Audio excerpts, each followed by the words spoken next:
Welcome back to the workshop. Now, today I've been working on something already. I've been on my Britannia. Now, you may have noticed from that shot, there's a wheel set missing.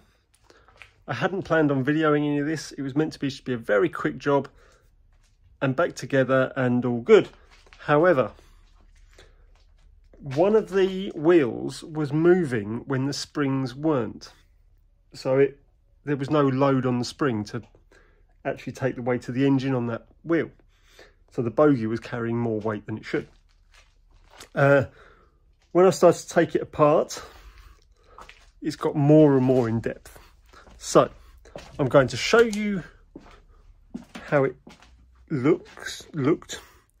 So the top of the axle box has that plate on it with a screw coming through it, and then that goes up to the spring hanger. Now, on the one in question, this came off, and as you can see, there's a screw head soldered in, and I could see there was something in the hole, so I assumed that the screw had sheared off. But the other screw wasn't holding, so I thought, oh, I'll tap it slightly bigger. So I tapped it up to 5BA because these were 6, or it might have been 4 from 5. I can't actually remember at this moment. I'm sure I went up to 4. But where it all started to go wrong was my tap broke. So I've broken a tap in the hole, and there's the tap broken in the other hole. So they are both no good. There's two things I could do. I could try and get these out, which would be a bit of spark erosion or something like that. Or what I'm actually going to do is just ignore them and drill more holes. So let's take a look at what I've done. So it all got a lot more serious than I expected. So this box was on this axle. That wheel was on the axle as well. It is quartered by way of screw thread there. When it goes back together, it will get Loctite and go back in the same way. But for now, what I will do is I found a bigger bit of brass. That bit's not actually quite big enough, but this is the same thickness. I'll cut a piece off, make a piece that's the full size of the landing on the axle box, and I'll put 4 screws in, which should then hold that plate, and I just need to drill the center hole in the same place as the original. So let's go. So far so good. I've cut a piece the right size. However, it's rocking on that broken tap. So what I'm going to need to do is pretty hard tap material. So I'm going to use my angle grinder and just flatten that down. And then we'll take it from there. Incidentally, I did consider just flipping the whole thing upside down, but with a bit of measurement, the hole is about 5 thou off center. So when you spin it, it's 10 thou difference in the position. So that threw that idea out because the alignment's going to be wrong. So back to what we were doing. So having marked and drilled 4 holes, I have clamped it in the vise, put it in the drill, and set the depth stop in such a place that it shouldn't break through to the bearing place. So all I need to do is drill. This is the tapping size at the moment. I've only drilled tapping size, so I'll drill these 2, tap the axle box, and then countersink and bolt here, then do the other side. So that should work nicely.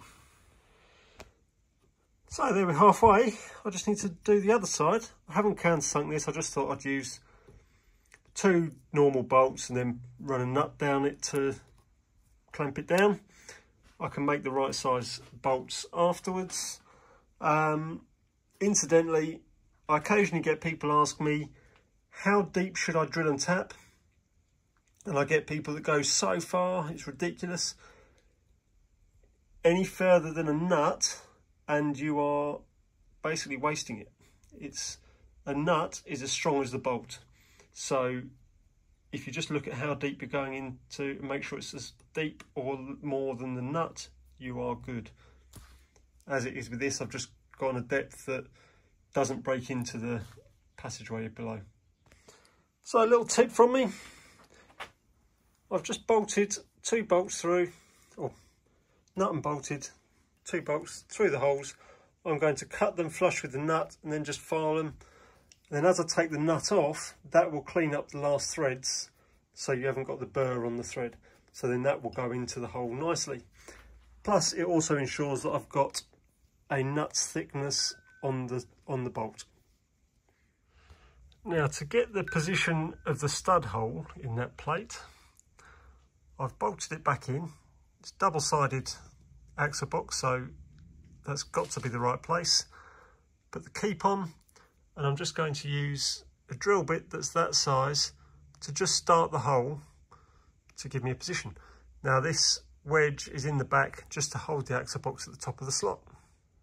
So there we are, complete.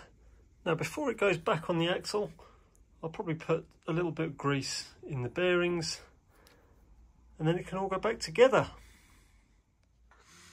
So there we go, all back together. Well, that much as far.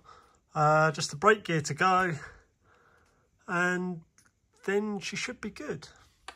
I might add a bit. So in the past, I've added springs to these because the leaf springs weren't really doing enough. I've done it to the front and rear axles, but while I've got it on its back, I might do the middle axle to match the other 2. But in fact, what I've also done on this one is put a little spacer behind the spring. I might do that on the rear as well because it's got a bit of slack before it starts to do anything. So you're getting some lost movement before it starts to work.